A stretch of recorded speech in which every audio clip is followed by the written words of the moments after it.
Olá, muito bem-vindos a mais um programa No Caminho. E hoje, continuação da Cidade Eterna. Vamos mostrar para você a segunda parte da cidade de Roma. Você que acompanhou o primeiro programa sobre Roma, você pôde ver um pouquinho mais da deslumbrante história da Cidade Eterna. Visitamos o monumento do Coliseu, onde muito sangue foi derramado, passando pelo Fórum Romano e suas imponentes construções, também pela Piazza Veneza, pelo deslumbrante Palácio Vítor Emanuel. Estudamos um pouquinho sobre a culinária dessa nação e, finalmente, conhecemos a famosa Praça Navona e o Panteão.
E esse é o Castelo de Sant'Angelo.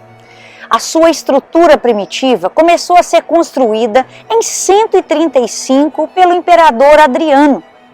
Mas hoje, a sua designação, tal como é, já foi ali estruturada na Idade Média, por volta do ano de 590. E diz aqui a história, a lenda, que durante aquela pandemia, na Idade Média, que assolou a cidade de Roma, um papa viu sobre o castelo o arcanjo Miguel com a sua espada embainhada.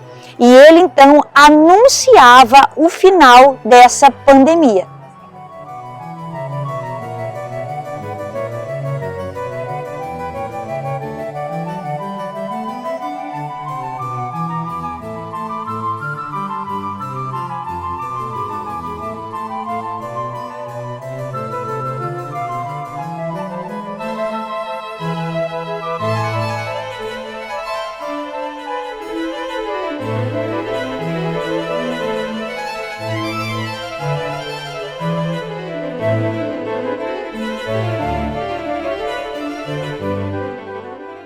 Agora caminhamos por uma das ruas do Fórum Romano.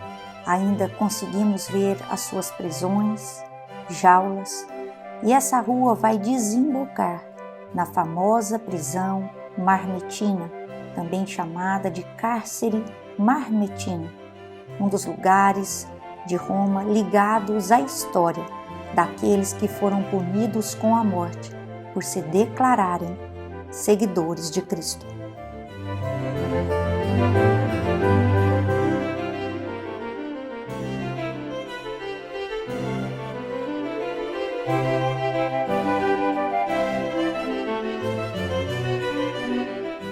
Essa prisão é considerada a mais antiga da cidade e durante os primórdios da história de Roma também foi a única prisão existente.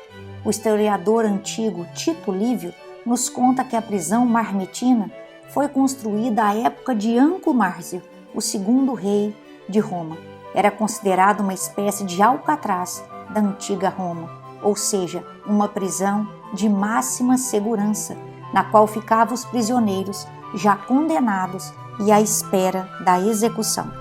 Estamos aqui na prisão Marmetina, onde, segundo a história, Paulo esteve preso aqui, Pedro também esteve preso aqui e, segundo a tradição cristã, eles foram martirizados durante o governo de Nero.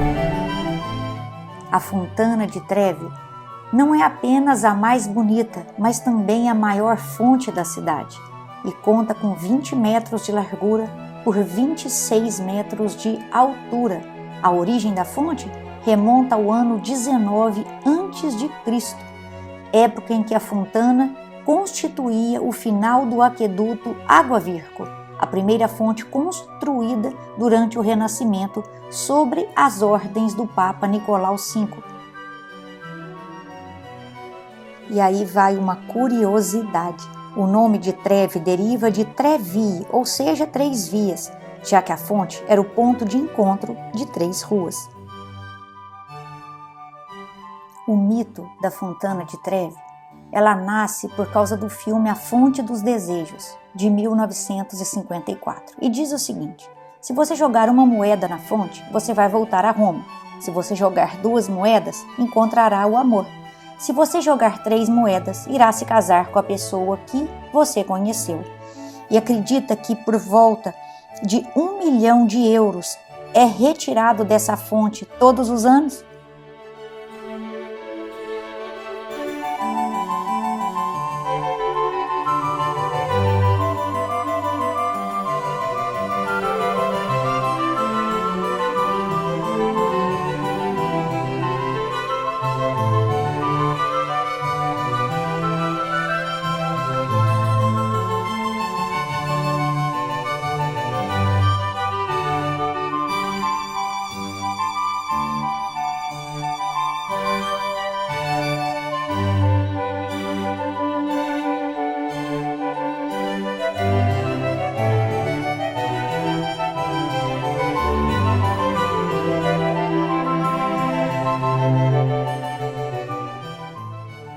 Gente, sabe como surgiu essa praça?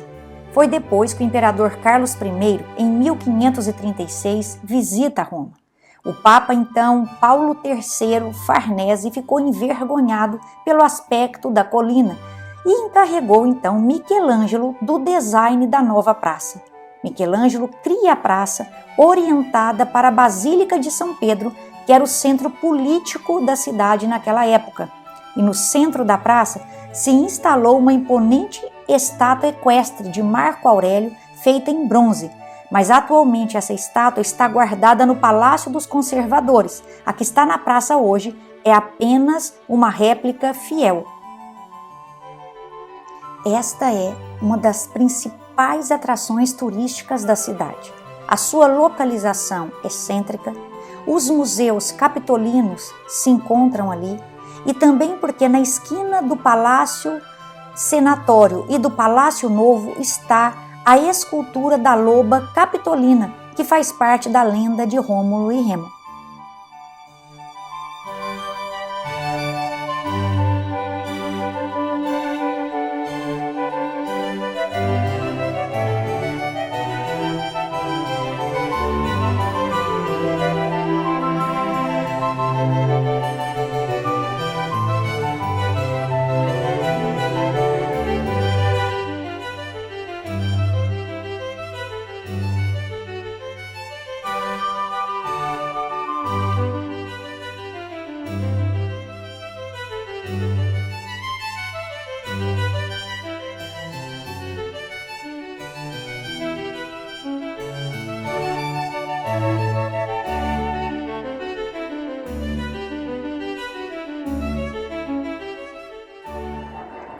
Suba as escadarias que levam ao monumento Vítor Emanuel II.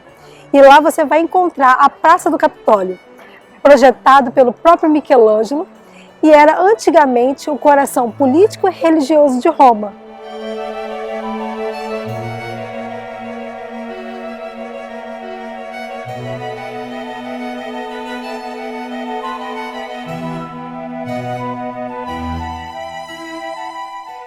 Podemos observar nesses takes a magnífica arquitetura deste tribunal.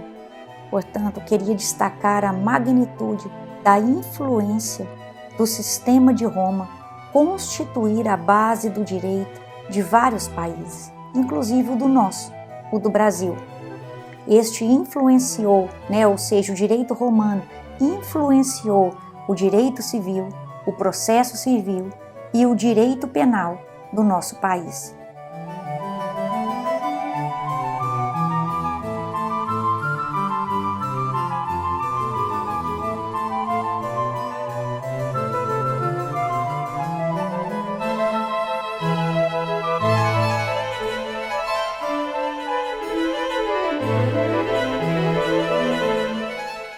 Este é o Fórum da Paz, ou seja, um dos fóruns imperiais de Roma, também conhecido como Templo da Paz ou como Fórum Vespasiano, por ter sido construído por ordem de Vespasiano.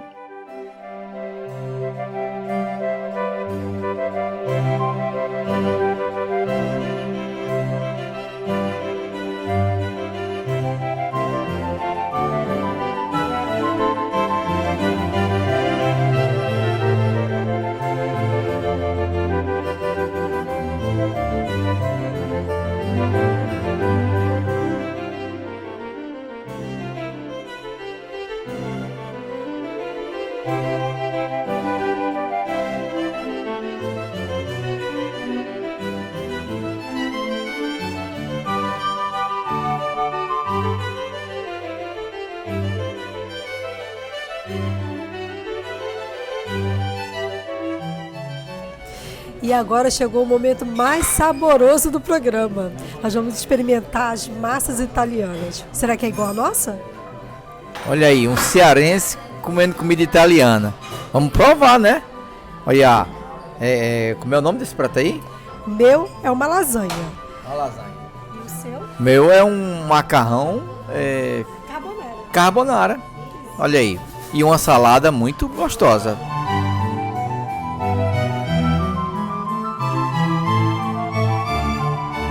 Para você que gosta de história, vale a pena visitar o Museu Central do Ressurgimento. Uma visita guiada inicia por um espaço interno que mostra nas paredes trechos escritos por importantes testemunhas e protagonistas da história da Itália. Esse material provém do rico arquivo do Instituto do Ressurgimento. Tem vestígios encontrados principalmente no território de Roma e do Estado Pontifício. Também foi aberta uma segunda guia de visitas e essa segunda guia vai mostrar neste percurso o período entre a segunda metade do século XVIII e a Primeira Guerra Mundial, que trata de alguns protagonistas da história italiana.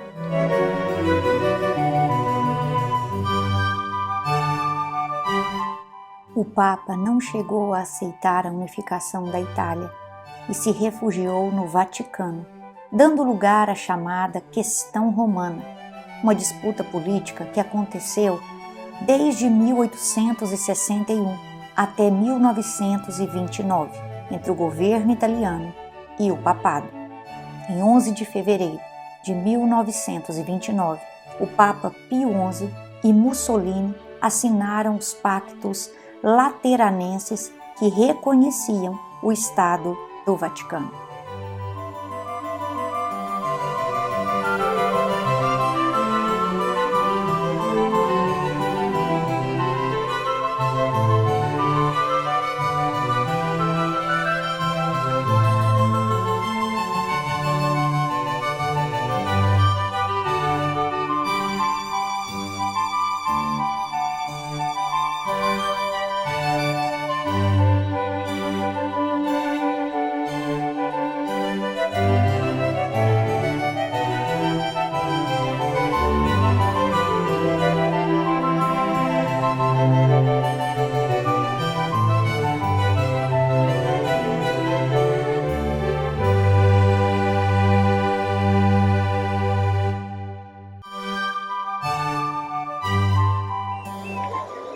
Estamos no Vaticano e você sabia que aqui é o menor país do mundo?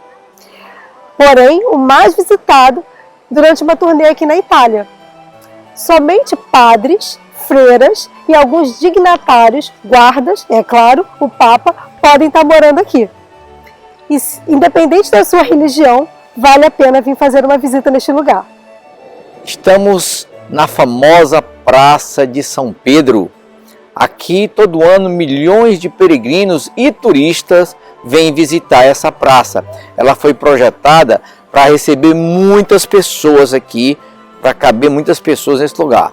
Aqui, o Vaticano está rodeado de 2 colunas, com 280 colunas do lado. E tem 145 estátuas ao redor.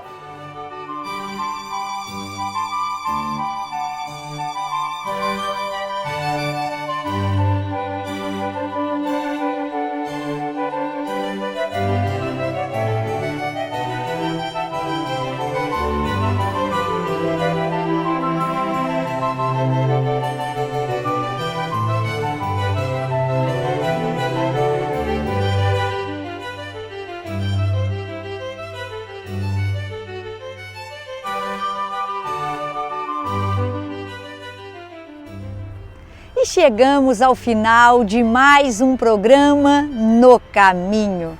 Hoje, queridos, com muita alegria por ter tido você aí conosco acompanhando esse programa, essa equipe maravilhosa que o Senhor me concedeu, o pastor Aragão, Roberta, estando aqui comigo, né? Para poder passar um pouquinho dessa história, dessa cidade maravilhosa para você. E claro, eu não poderia deixar de encerrar com um devocional. E quando você abre ali a Bíblia Sagrada, o Novo Testamento, você vai encontrar as cartas paulinas. São 13 cartas. E começa ali as cartas de Paulo com Romanos. E que carta, queridos, é a carta de Romanos para nós? Talvez seja uma das cartas mais importantes que nós encontramos em toda a Bíblia. É um tratado teológico. E interessante, se você pensar comigo, que quando Paulo escreveu aquela carta aos irmãos que estavam aqui em Roma, né? Foi justamente para que os irmãos que estivessem aqui pudessem enviá-lo, fosse a cobertura dele para que ele pudesse chegar à Espanha. Então Paulo tinha um desejo de vir a Roma, de estar com os irmãos em Roma para compartilhar com eles algum dom.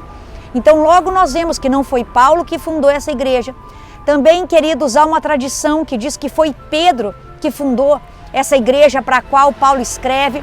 Mas se nós analisarmos os fatos direitinho, é difícil que tenha sido Pedro, porque Pedro foi aquele chamado para os da circuncisão.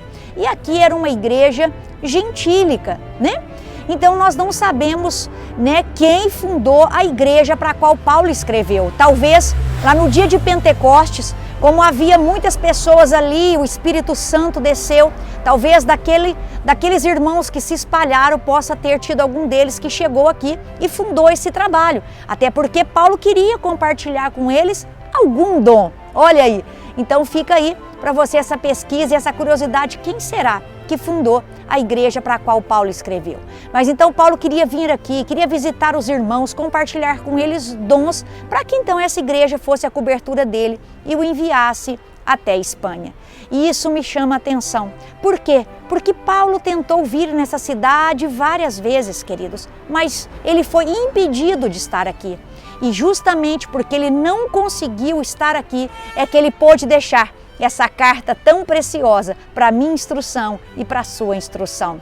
Podemos dizer que Romanos é o evangelho que Paulo pegou ali e fez teologia desse evangelho para que ficasse para mim e para você.